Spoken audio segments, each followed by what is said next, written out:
जय श्री कृष्णा। प्यारे भक्तों को जय श्री कृष्णा। आप सभी का स्वागत है कृष्णा डिवोशन चैनल पर। और हम सभी प्रेम पूर्वक भगवान श्री कृष्ण की अद्भुत लीलामय कथा श्रवण कर पा रहे हैं। और भगवान की बड़ी कृपा है कि आज हम भाग 300 तक पहुंच चुके हैं। और पिछले भाग तक हमने सुना कि किस प्रकार द्रौपदी द्वारा दुर्योधन का हंसी मजाक हो गया और यही महाभारत के युद्ध की नींव भी कही जाती है। आगे आज के भाग में हम बहुत ही प्यारी द्रौपदी की कथा श्रवण करेंगे। आइए प्रेम पूर्वक सभी भाव से श्री कृष्ण को मन में लेते हुए उनके दर्शन करते हुए हम यह कथा आज आगे बढ़ाते हैं। भाग 300 श्री कृष्ण चरित अमृतम। कृष्णा। कृष्णा कौन?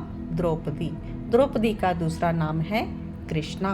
अब जब पांडवों का यज्ञ पूर्ण हो चुका है तो द्वारिका से विदा ले रहे हैं श्री कृष्ण। सबसे मिल रहे हैं और सबके नेत्रों में अश्रु आना स्वाभाविक है।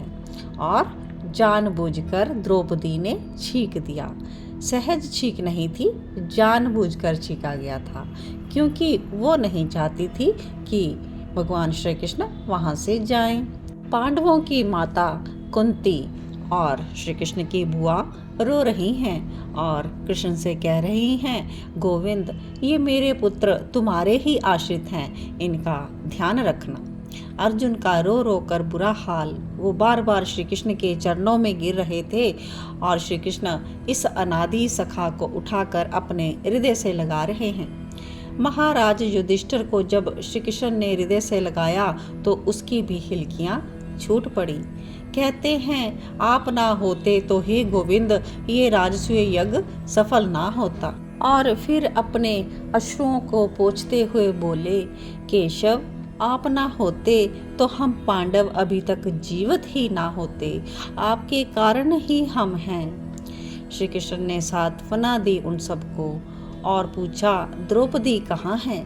इधर उधर देखा श्री कृष्ण ने, अर्जुन की ओर देखा तो अर्जुन गए द्रौपदी को बुलाने।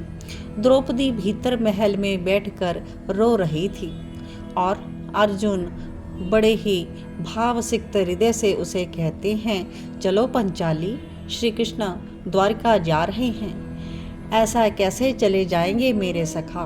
वो बाहर आई और बाहर आकर छींक दिया। जानबूझकर चीखा था उसने। कृष्ण बोले, ये क्या है? और हंसने लगे।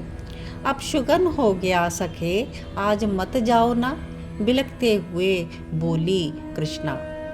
पास में गए द्रौपदी के श्री कृष्ण, मेरी सखी, मैं कहाँ जा रहा हूँ? द्वारका ही तो जा रहा हूँ, और द्वारका भी नहीं, तुम्हारे हृदय में तो मैं सदैव रहता हूँ। जब पुकारो ये कृष्ण तुम्हारे पास ही होता है। हृदय से लग गई द्रौपदी। श्री कृष्ण भी अपनी प्यारी सखी को अपना प्रेम दे रहे थे। द्रौपदी, तुम मुझे सखा मानो, ये कोई बड़ी बात नहीं है। विश्व मानता है कृष्ण को अपना, पर यही कृष्ण तुझे अपनी सखी मानता है। और स्मरण रहे, इस मित्र ने ही तुझे अपना नाम दिया है कृष्णा। तू इस कृष्ण की कृष्णा है द्रौपदी। यह कहते श्री कृष्ण के नेत्र भी सजल हो उठे थे। तुझे कभी भी कष्ट आए मुझे बुला लेना। और द्रौपदी, जो मेरी सखी को कष्ट देगा, अपमान करेगा, उसके कुल का विनाश ये वासुदेव कृष्ण करके दिखा देगा। पांडवों को आश्चर्य हुआ कि ये कहते हुए श्री कृष्ण के नेत्र लाल हो रहे थे। पांडव समझ नहीं पाए कि इस तरह द्रौपदी को लेकर कृष्ण क्यों आक्रोशित हो रहे हैं। अब उद्धव जी विदुर जी से कहते हैं कि तात, द्रौपदी की हंसी को लेकर दुर्योधन के मन में बदले की भावना आ चुकी है। इस बात को श्री कृष्ण समझ गए थे और आने वाला समय इन द्वारकाधीश की आंखों के सामने ही था। तो इस तरह से सबको सांत्वना प्रेम स्नेह देकर अपने दारुक सारथी के साथ श्री कृष्ण द्वारिका लौट आए। इंद्रप्रस्थ में श्री कृष्ण बहुत दिनों तक रुके।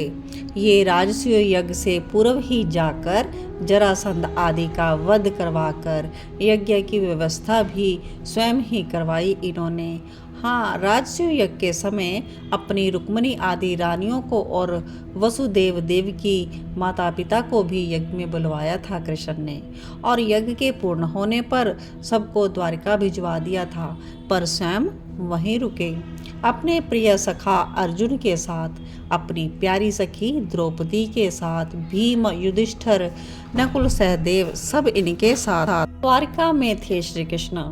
और रात्रि में उनकी तर्जनी देखते हुए प्रश्न किया रुक्मिणी ने कि आपकी तर्जनी अंगुली कैसे कट गई थी शिशुपाल का वध करते समय।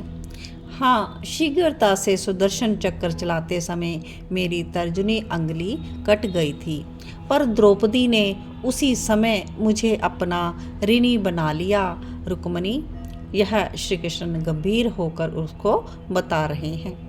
हाँ, मैंने भी देखा था, मैं उसमें वस्त्र लेने के लिए भागी भी थी, रक्त बह रहा था आपकी तर्जनी से, रुक्मिणी ने कहा। हंसे श्री कृष्ण। रुक्मिणी, इसलिए तो कह रहा हूँ, उस पगली द्रौपदी ने मुझे अपना ऋणी बना लिया। पता है रुक्मिणी, तुम तो मेरा रक्त ना दे सकी और वस्त्र लेने के लिए भागी, पर द्रौपदी उस समय महारानी थी। स्वर्ग के राजा इंद्र की पत्नी शची ने द्रौपदी के लिए विशेष साड़ी भिजवाई थी। वही साड़ी पहनकर बैठी थी द्रौपदी, किंतु मेरी तर्जनी का रक्त उससे भी देखा नहीं गया, और उसने वो साड़ी, स्वर्ग से आई हुई दिव्य साड़ी, मेरे लिए तुरंत फाड़कर मेरी तर्जनी में बांध दी। श्री कृष्ण की बात सुनकर रुक्मिणी ने सिर झुका लिया, कुछ नहीं बोली। प्रिय, मैं तुम्हें कुछ नहीं कह रहा, पर मैं सोच रहा हूँ उस रेशम के धागे का ऋण कैसे चुकाऊंगा। इतना बोलकर श्री कृष्ण कहीं खो गए थे। तो आज की कथा यहीं पर विश्राम लेती है। आज की कथा के माध्यम से आपने द्रौपदी का नाम कृष्णा कैसे पड़ा यह जाना, और द्रौपदी श्री कृष्ण की अंगुली कट जाने पर अपनी दिव्य साड़ी का वस्त्र फाड़कर चीर बांध देती है अपने सखा कृष्ण के हाथ में। अब वही जो चीर बांधा है, तो इसी बात को सोच रहे हैं श्री कृष्ण कि यह ऋण मैं कैसे चुकाऊंगा। आगे कथा और भी बहुत ही लीलामय होगी, तो यह सब जानने सुनने के लिए आप सभी जुड़े रहें कृष्णा डिवोशन चैनल के साथ, और भगवान श्री कृष्ण की भक्ति में लीन रहें। जय श्री कृष्णा।